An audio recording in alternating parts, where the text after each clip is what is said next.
مرکز دعوت الجالیات حلقہ فہائل کویت کا یہ آج کا ماہانہ اجتماع جو کہ 7 ذی الحجہ 1440 ہجری و مطابق 8 اگست 2019 عیسوی کو منعقد ہو رہا ہے، اس میں ہم آپ تمام بھائیوں کو خوش آمدید کہتے ہیں اور اللہ سے دعا کرتے ہیں کہ آپ سب بھائیوں کا یہاں آنا، وقت نکال کر وقت کی قربانی دینا، قربانی کے اس موسم میں اللہ تعالی ہماری اس جہود کو، اس قربانی کو اپنی بارگاہ میں قبول فرمائے اور ہمارا بیٹھنا جو ہے وہ اللہ کے قرب کا ذریعہ بن جائے، ہماری دنیا و آخرت کی بلائیوں کو سمیٹنے کا اور ہماری نجات کا ذریعہ بن جائے، آمین یا رب العالمین۔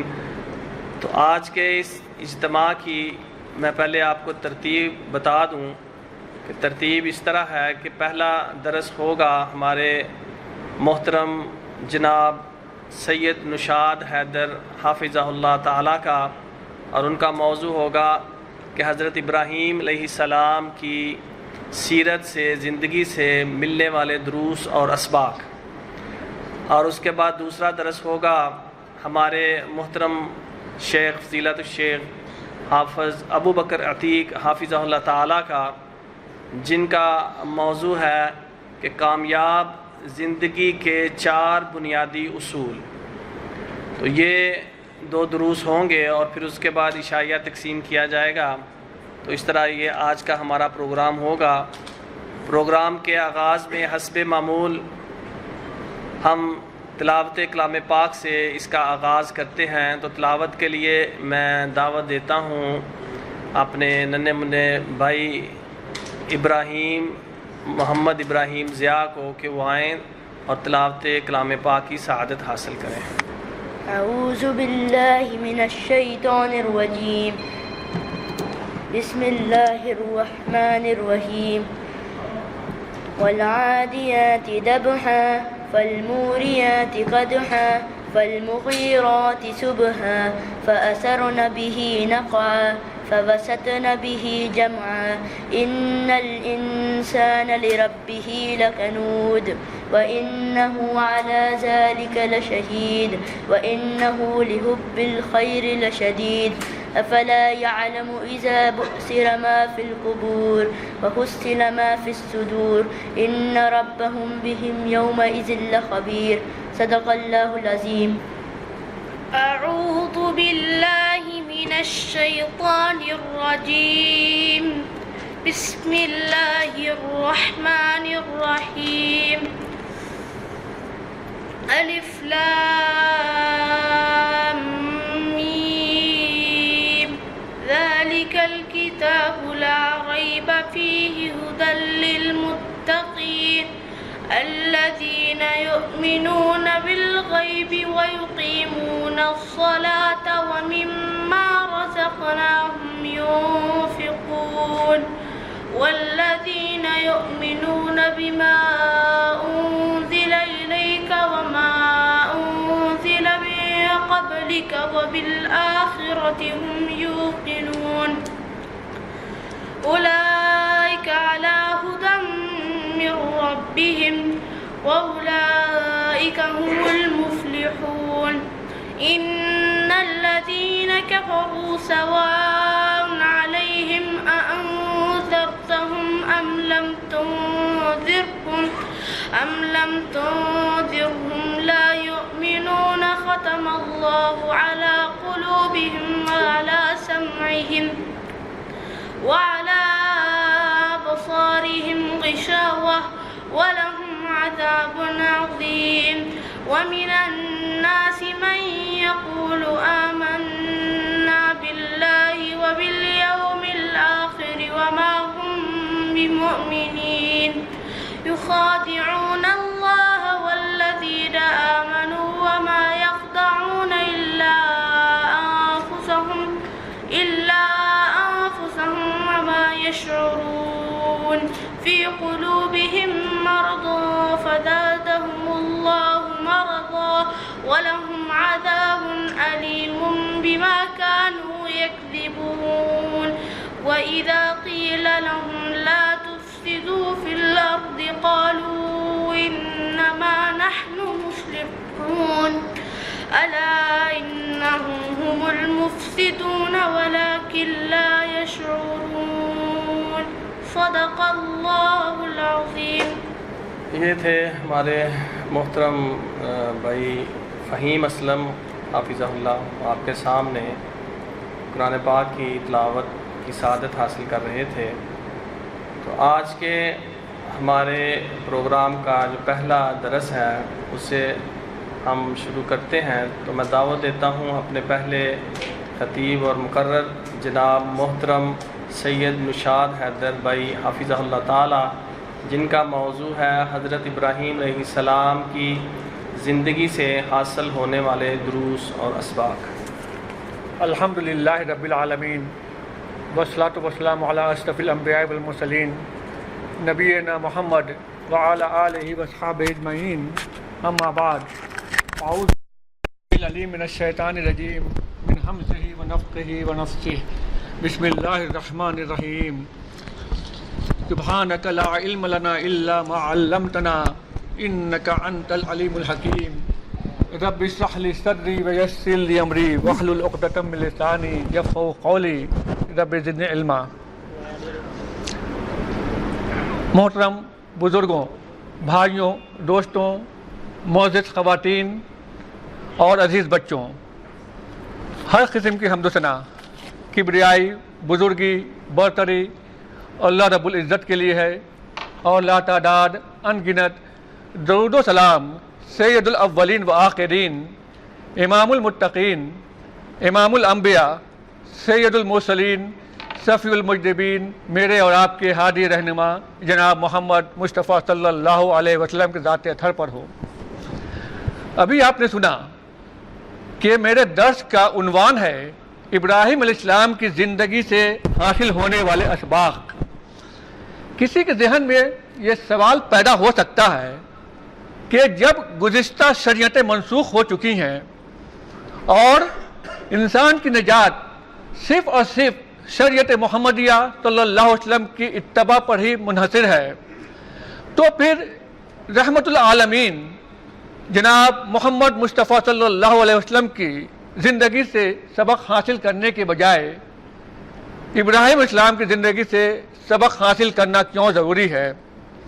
یہ اس لیے کہ اللہ تبارک و تعالیٰ نے خود ہی ابراہیم علیہ السلام کی زندگی کو رحمت العالمین جناب محمد صلی اللہ علیہ وسلم کی زندگی کے بعد تمام انسانیت کے لیے اسوہ بنا دیا۔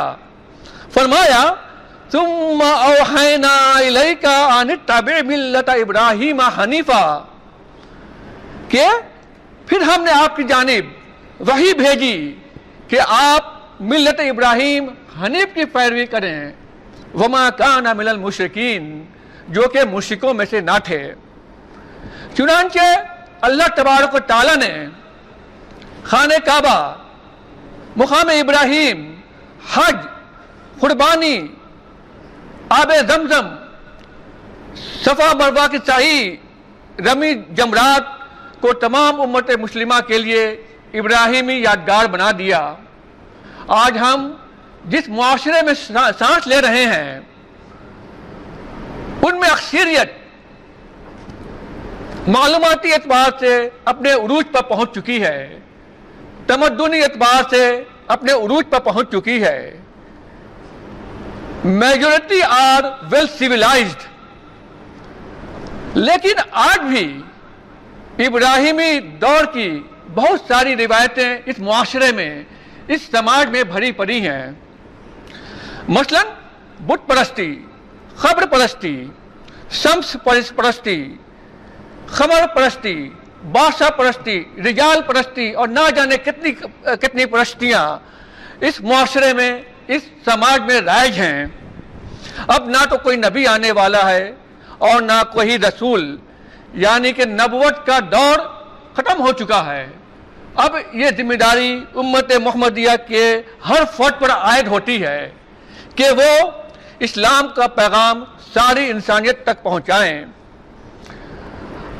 ہم سنت ابراہیمی کو زندہ کرنے کی تیاری کر رہے ہیں۔ آئیے ہم اسوہ ابراہیم کی روشنی میں دعوت کے مختلف اسالیب کے بارے میں جانکاری حاصل کریں۔ Different type of style, technique کے بارے میں ہم جانکاری حاصل کریں۔ ابراہیم علیہ السلام کی زندگی سے حاصل ہونے والے اسباق کو ہم دو حصوں میں تقسیم کر سکتے ہیں۔ پہلا دعوتی زندگی سے اسباق اور دوسرا معلوماتی زندگی سے اسباق۔ دعوتی زندگی سے اسباق۔ ابراہیم علیہ السلام کی دعوتی زندگی سے سب سے پہلا سبق ہمیں یہ ملتا ہے کہ اسلام ایک وراثتی مذہب نہیں ہے۔ زمین جائیداد تو وراثت میں مل سکتی ہے، لیکن اسلام نہیں مل سکتا۔ اسے اپنی محنت سے، اپنی لگن سے حاصل کیا جا سکتا ہے۔ Islam is by choice not by chance. اسلام نسبت کا نام نہیں بلکہ دل کے یقین کا نام ہے۔ یہی وجہ تھی کہ اکثر انبیاء کرام علیہم السلام کفر و شرک کی ماحول میں پیدا ہوئے، جن میں سے ایک ابراہیم علیہ السلام بھی تھے، جو عراق کے شہر بابل میں آزاد نامی بت گر، بت پرست پروہت کے گھر میں پیدا ہوئے۔ گویا کہ غیر مسلم گھرانے میں پیدا ہونا کوئی عیب کی بات نہیں ہے، اور نہ ہی داعی بننے کے لیے مسلم گھرانے میں پیدا ہونا ضروری ہے۔ جو لوگ مسلم گھرانے میں پیدا ہونے کو اپنے لیے اعزاز سمجھتے ہیں، اپنے لیے عزت سمجھتے ہیں، اور نو مسلم بھائیوں کو اپنے سے کمتر سمجھتے ہیں، ان کو اپنے اس رویے پر نظر ثانی کرنی چاہیے۔ ہم تو اتفاقی مسلمان ہیں، ہمیں یہ دین بغیر کسی محنت کے، بغیر کسی لگن سے ہمیں مل گیا ہے، جبکہ ہمارے ان نو مسلم بھائیوں نے حقیقت کی کھوج کی، معاشرے کے تانے سہے، اور اس راہ میں مختلف قسم کی قربانیاں پیش کی، تب جا کر کے انہیں یہ آفاقی دین حاصل ہوا۔ ابراہیم علیہ السلام کی زندگی سے ہمیں دوسرا سبق یہ ملتا ہے کہ دعوت کی ذمہ داری کے اولین مخاطب ہمارے یہ نوجوان ہیں۔ اللہ تبارک و تعالیٰ نے اصحاب کہف کے بارے میں فرمایا، انہم فتیۃ آمنوا بربہم، یہ چند نوجوان تھے جو اپنے رب پر ایمان لے آئے۔ اسی طریقے سے جب ابراہیم علیہ السلام نے بتوں کو پاس کیا اور پاس کرنے کے بعد باہر نکلے، تو لوگوں نے، ان کے قوم کے لوگوں نے بتوں کو اوندھے گرے ہوئے دیکھا تو پکار اٹھے، سمعنا فتى يذكرهم يقال له ابراہیم، کہ ہم نے ایک نوجوان کو اس کا ذکر کرتے ہوئے سنا تھا اور ان کا نام ابراہیم ہے۔ ان دونوں آیات میں نوجوانوں کے کردار کو واضح کر دیا گیا ہے، اور حقیقت بھی یہی ہے کہ کسی بھی تحریک کی کامیابی کے لیے نوجوانوں کا ایک اہم رول ہوتا ہے، کسی بھی مشن کی کامیابی کے لیے نوجوانوں کا ایک اہم کردار ہوتا ہے۔ اسلام بھی انہی نوجوانوں کے اعلیٰ کردار کی بدولت پھیلا۔ کم عمری میں اسامہ بن زید رضی اللہ تعالی عنہ کا سپہ سالار بننا، زید بن ثابت رضی اللہ تعالی عنہ کا جامع قرآن بننا، مصعب بن عمیر رضی اللہ تعالی عنہ کا سفیر بننا، بلال حبشی رضی اللہ تعالی عنہ کا مؤذن رسول ہونا، اور سلمان فارسی رضی اللہ تعالی عنہ کا متلاسی حق بننا، یہ اسلام میں نوجوانوں کے کردار کو واضح کرتا ہے۔ اسی طریقے سے عقبہ بن نافع، طارق بن زیاد، موسیٰ بن نصیر، محمد بن قاسم جیسے نوجوان، محمد بن قاسم جیسے سرما نوجوان ہی تو تھے جس نے گلشن اسلام کی آبیاری کی اور تمام عالم میں اسلام کا جھنڈا کو بلند کیا۔ عصر حاضر میں، آج کل کے دور میں دشمنان اسلام نے اس نقطہ کو بخوبی سمجھا اور اپنے ہدف کو پورا کرنے کے لیے اپنے گول کو پورا کرنے کے لیے نوجوانوں کو تیار کر رہے ہیں، جبکہ آج یہ قوم مسلم نوجوانوں کے لیے اپنی ذمہ داریوں سے بالکل لاپرواہ ہے۔ نتیجتاً ہمارے نوجوان پست ہمت، کاہل اور کامچور ہوتے جا رہے ہیں، ان کی قوت فکر و عمل سلب ہوتی چلی جا رہی ہے۔ ابراہیم علیہ السلام تو عین شباب میں دعوت کی ذمہ داری اٹھائی تھی، آج بھی وقت کا تقاضا ہے کہ ہمارے یہ مسلم نوجوان آگے آئیں اور دین کی دعوت کے لیے اٹھ کھڑے ہوں اور اسلام کے سچی اور خالص تعلیمات کو انسانیت تک پہنچائیں۔ معاشرے سے سمجھوتا کرنا داعی کی شان نہیں۔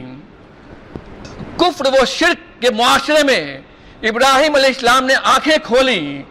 باپ پروہت تھا، باپ نے بھی خواب دیکھا ہوگا کہ اس کے بعد اس کا بیٹا گدی سنبھالے گا، اور ابراہیم علیہ السلام پر یہ بالکل آسان تھا کہ وہ سماج کی روش پر چل پڑیں، لیکن انہوں نے سماج میں ضم ہونے کے بجائے، معاشرے میں مکس ہونے کے بجائے معاشرے کی اصلاح کا بیڑا اٹھایا اور دعوت کا آغاز اپنے پروہت باپ سے کرتے ہوئے فرمایا کہ اے ابا جان، آپ ایسی چیز کی عبادت کیوں کر رہے ہیں جو نہ سن سکیں اور نہ دیکھ سکیں اور نہ آپ کو کوئی فائدہ ہی پہنچا سکیں؟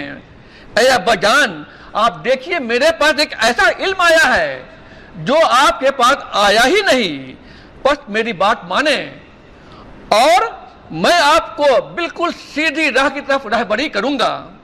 ابراہیم علیہ السلام نے اپنے باپ کا ادب و احترام کرتے ہوئے نہایت ہی شفیقانہ انداز میں اپنے باپ کو سمجھایا، لیکن باپ نے ایک نہ سنی اور ابراہیم علیہ السلام کو دھمکی دی۔ تو ابراہیم علیہ السلام قوم سے مخاطب ہو کر کے بولے کہ ما هذه التماثيل التي انتم لها عاکفون، یہ مورتیاں جن کے تم مجاور بنے بیٹھے ہو کیا ہیں؟ ان کا صرف ایک ہی جواب تھا، وہ کیا تھا؟ وجدنا آباءنا لها عابدین، کہ ہم نے اپنے باپ دادا کو انہی کی عبادت کرتے ہوئے پایا۔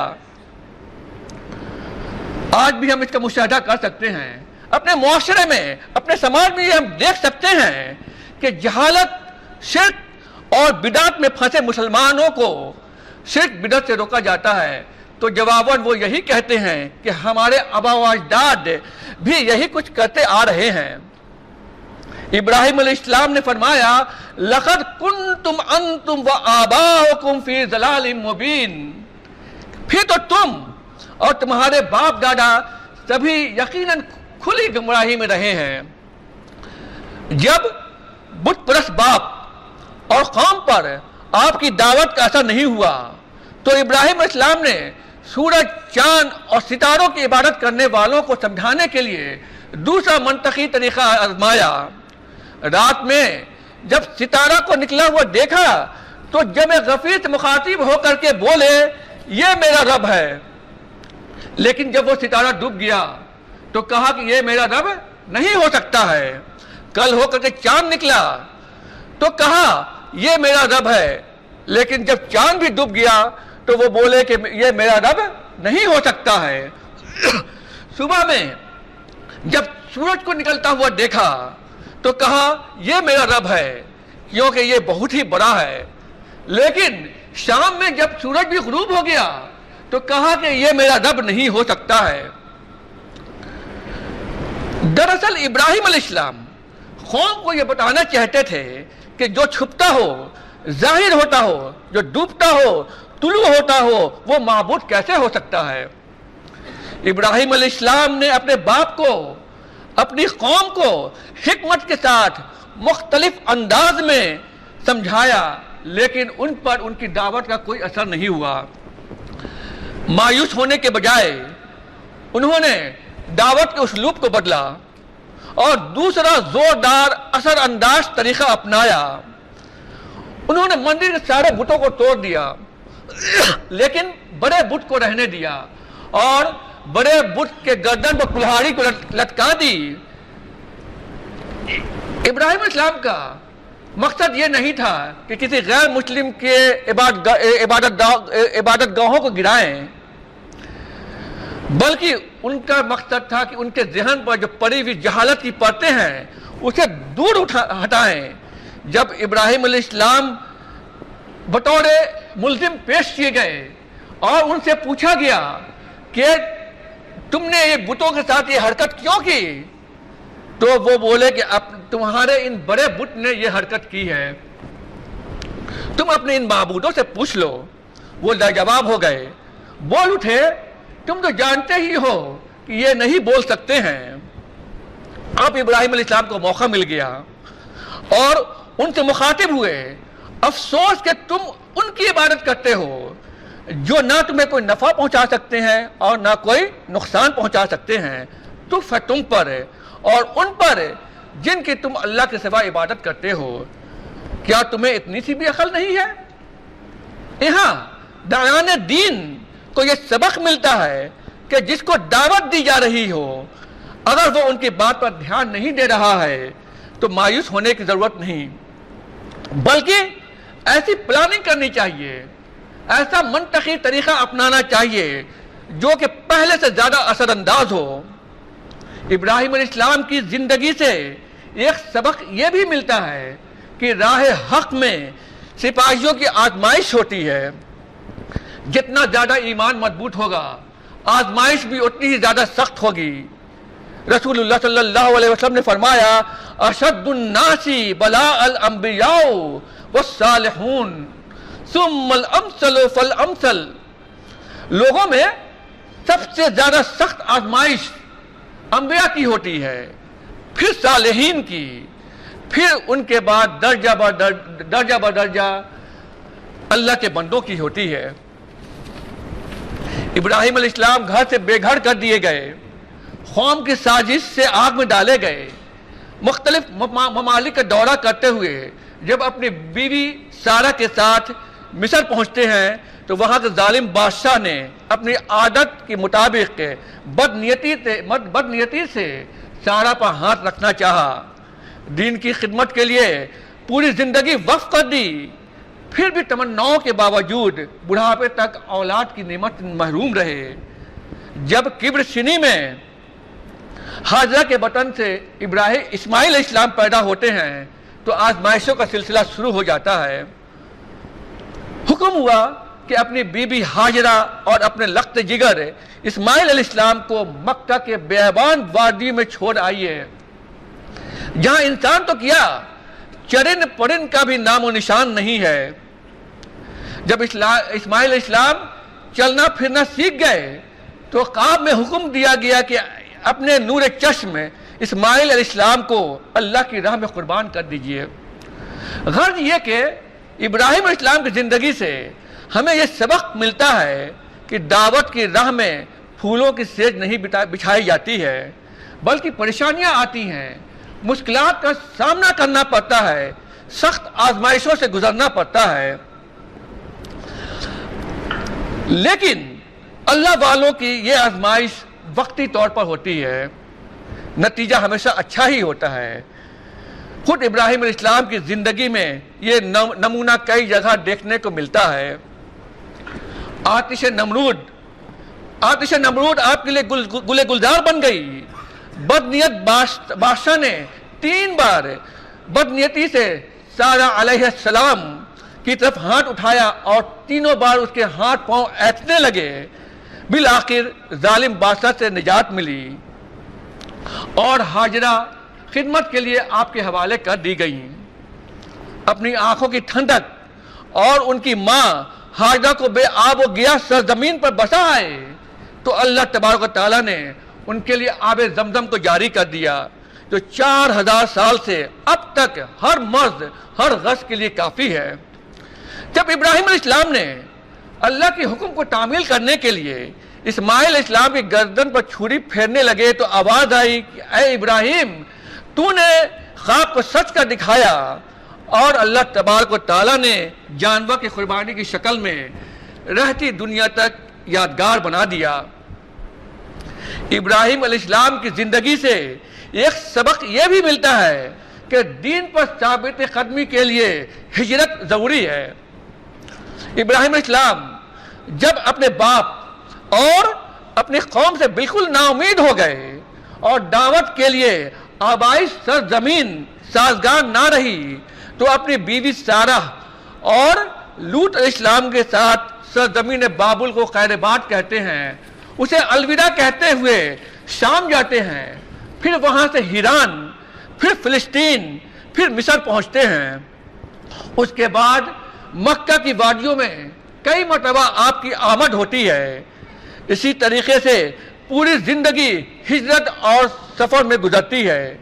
اس سے مسلمانوں کو، خاص کر کے ہمارے نو مسلم بھائیوں کو یہ پیغام ملتا ہے کہ جس سرزمین پر اسلامی احکام پر عمل کرنے میں رکاوٹ پیدا ہو رہی ہو تو وہ وہاں سے ہجرت کر کے ایسے مسلم معاشرے میں منتقل ہو جانا چاہیے جہاں امن و امان سے دینی احکام پر عمل کیا جا سکے اور اسلامک طریقے سے اہل خانہ اور بچوں کی تربیت ہو سکے۔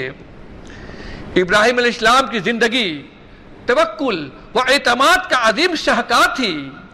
اللہ کی ذات پر ایسا یقین، ایسا اعتماد کہ دہکتی ہوئی آگ میں منجنیق کے ذریعے سے ڈالا جا رہا ہے لیکن آپ کے چہرے پر ذرہ برابر بھی سکن نہیں آتا ہے۔ مسلسل آپ کی زبان پر یہ الفاظ جاری ہوتے ہیں کہ حسبی اللہ و نعم الوکیل، کہ اللہ ہمارے لیے کافی ہے اور وہ بہترین کارساز ہے۔ پھر ہاجرہ اپنے شیرخوار بچے کے ہمراہ بسائی جا رہی ہیں جہاں آب و دانہ تو درکنار، دور دور تک سبزی کا نام و نشان بھی نہیں ہے، لیکن پھر بھی اللہ کا حکم کا واسطہ سنتے ہی کمال توکل کے ساتھ بول اٹھتی ہیں، کمال اعتماد کے ساتھ فرماتی ہیں کہ تب تو اللہ ہمیں ضائع نہیں کرے گا۔ سبحان اللہ، اللہ تبارک و تعالیٰ کیسے بچائے گا، بچانے کی نوعیت کیسی ہوگی، کیا بھیجے گا، یہ سب اہم نہیں ہے۔ البتہ اہم یہ ہے کہ جب حکم اللہ کا ہے تو وہ ہمیں ہرگز ضائع نہیں کرے گا۔ سچ فرمایا ہے اللہ پاک نے، وَمَن يَتَوَكَّلْ عَلَى اللَّهِ فَهُوَ حَسْبُهُ، جو شخص اللہ پر توکل کرے گا اللہ اس کے لیے کافی ہوگا۔ چنانچہ اللہ تبارک و تعالیٰ نے ہر جگہ ان کی داد رسی فرمائی اور قوم اور کسی بھی جگہ اس خاندان کو ضائع نہیں کیا۔ ابراہیم علیہ السلام کی زندگی سے یہ بھی سبق ملتا ہے کہ اسباب توکل کے منافی نہیں ہیں، یعنی کہ اللہ پر توکل کے ساتھ ساتھ اسباب کا بھی استعمال کرنا جائز ہوتا ہے۔ ابراہیم علیہ السلام نے دعوت کے لیے مختلف ممالک کی طرف ہجرت کی، قوم کو دعوت دینے کے لیے مختلف قسم کے اسالیب کو اختیار کیا، اولاد نہ ہونے پر دوسری شادی کی۔ ابراہیم علیہ السلام کی زندگی سے ایک سبق ہمیں یہ بھی ملتا ہے کہ توریہ جائز ہے۔ توریہ ایسے ذو معنی بات کو کہتے ہیں جس کا معنی اور مفہوم کچھ اور ہوتا ہے جبکہ بولنے والا کچھ اور مراد لے رہا ہو۔ اس کو ایسے سمجھ سکتے ہیں کہ آپ نے کسی سے کہا میرے پاس ایک بھی روپیہ نہیں ہے، جس سے سننے والا یہ سمجھتا ہے کہ آپ کے پاس مال نہیں ہے، حالانکہ آپ کے پاس روپیہ تو نہیں ہے لیکن دینار ہے جو کہ آپ کی ضرورت کو پورا کر سکتا ہے۔ توریہ کا اصول یہ ہے کہ اگر مقصد اچھا ہو تو توریہ کے بغیر حاصل نہ ہو سکتا ہو تو ایسا کرنا جائز ہے، یعنی کہ ضرورت کے لیے توریہ جائز ہے اور بغیر ضرورت کے مکروہ، کیونکہ اس پہ جھوٹ کی مشابہت ہوتی ہے۔ ابراہیم علیہ السلام نے 3 جگہ پر توریہ کا استعمال کیا۔ پہلا، جب ان کی قوم کے لوگوں نے انہیں میلے میں چلنے کے لیے دعوت دی تو ابراہیم علیہ السلام نے فرمایا انی سقیم، میں بیمار ہوں، یعنی کہ دلی طور پر بتوں کو دیکھ کر کے میں بیمار ہوں۔ دوسری جگہ جب ابراہیم علیہ السلام نے بتوں کو پاش کیا اور بطور ملزم لوگوں کے سامنے پیش ہوئے اور لوگوں نے بتوں کے بارے میں پوچھا تو ابراہیم علیہ السلام نے فرمایا بل فعلہ کبیرہم ھذا، بلکہ بڑے بت نے ایسا کیا ہے۔ ابراہیم علیہ السلام کا یہ انداز ان کی آنکھوں کے پردے کو کھولنا مقصود تھا۔ اور تیسری جگہ پر جب ظالم بادشاہ مصر نے سارہ علیہ السلام کے بارے میں پوچھا کہ یہ کون ہے، تو ابراہیم علیہ السلام نے فرمایا کہ ھذہ اختی، یہ میری بہن ہے، یعنی کہ اسلام کے ناطے یہ میری بہن ہے۔ ابراہیم علیہ السلام کی معاشرتی زندگی سے ملنے والے اسباق۔ معاشرتی زندگی میں ایک مسلمان کی کیا ذمہ داری ہے، اہل خانہ کی تربیت کیسی ہونی چاہیے، اولاد کی تربیت میں والدین کا کیا رول ہونا چاہیے، اسی طریقے سے اولاد پر والدین کے حقوق کا معیار کیا ہے، یہ ساری کی ساری چیزیں ہمیں ابراہیم علیہ السلام کی زندگی سے حاصل ہو سکتی ہے۔ ابراہیم علیہ السلام کی زندگی سے حاصل ہونے کی ابراہیم علیہ السلام کی زندگی سے اولاد کی نعمت سے محروم لوگوں کے لیے ایک سبق ہے کہ جس نبی نے اپنی پوری زندگی دین کی خدمت کے لیے وقف کر دی، وہی خواہش کے باوجود اولاد کی نعمت سے محروم رہا۔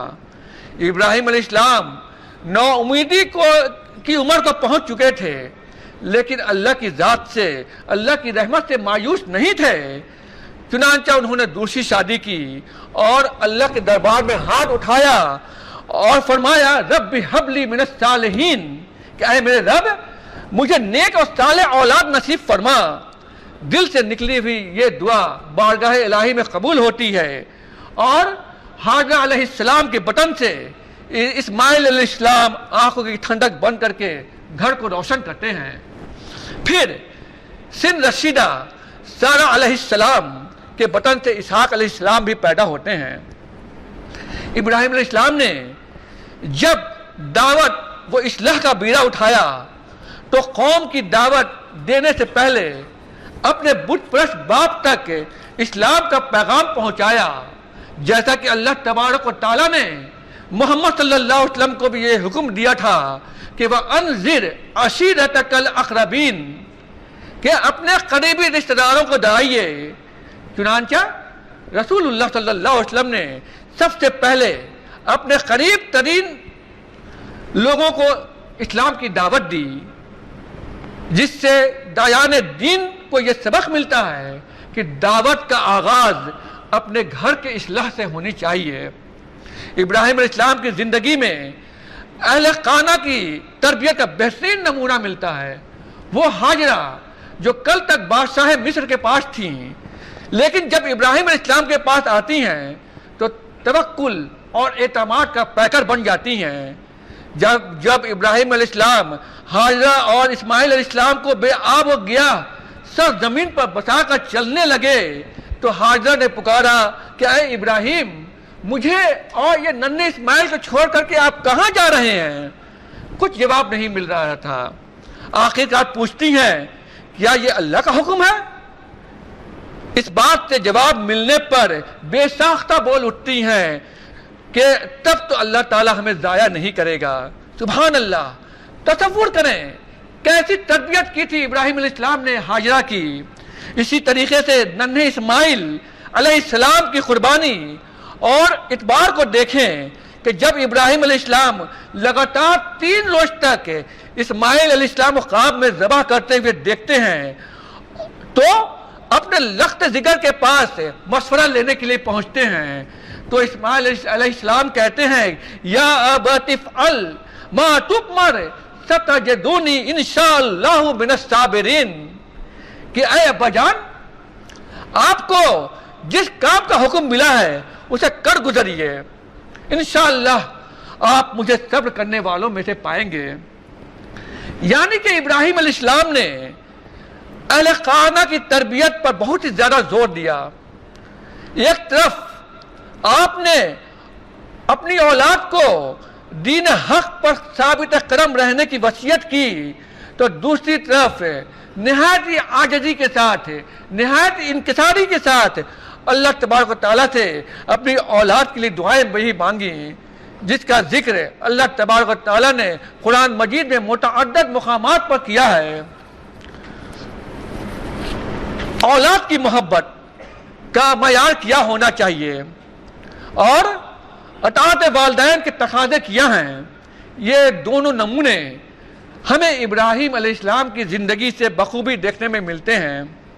ابراہیم علیہ السلام کوئی فرشتہ نہیں تھے بلکہ ایک عام انسان تھے۔ ان کے پاس وہی دل تھا جس میں اولاد کی محبت ہوتی ہے، پھر ایسی اولاد جو بڑی تمناؤں کے بعد، بڑے آرزوؤں کے بعد دل کا ٹکڑا بنی تھی۔ اس کے باوجود اللہ کے حکم کے سامنے اولاد کی محبت ہیچ ثابت ہوتی ہے، اولاد کی محبت معمولی ثابت ہوتی ہے، اور اثار و قربانی کا اعلیٰ نمونہ پیش کرنے کے لیے ہر لمحہ ہر پل تیار رہتے ہیں۔ اسی طریقے سے اسماعیل علیہ السلام بھی اپنے باپ کے اشارے پر اپنی جان کا نذرانہ پیش کرنے کے لیے بلا پس و پیش تیار ہو جاتے ہیں، جس سے ایک طرف محبت اولاد کا معیار کا اندازہ ہوتا ہے تو دوسری طرف باپ کی اطاعت و فرمانبرداری کا ایک اعلیٰ نمونہ دیکھنے کو ملتا ہے۔ یہ دو حقیقتیں دراصل اسلامی تعلیمات کا حصہ ہے، اسلامی تعلیمات کا خلاصہ ہے، جسے حقوق اللہ یعنی کہ اللہ کا حق ہے اور حقوق العباد کے نام سے جانا جاتا ہے۔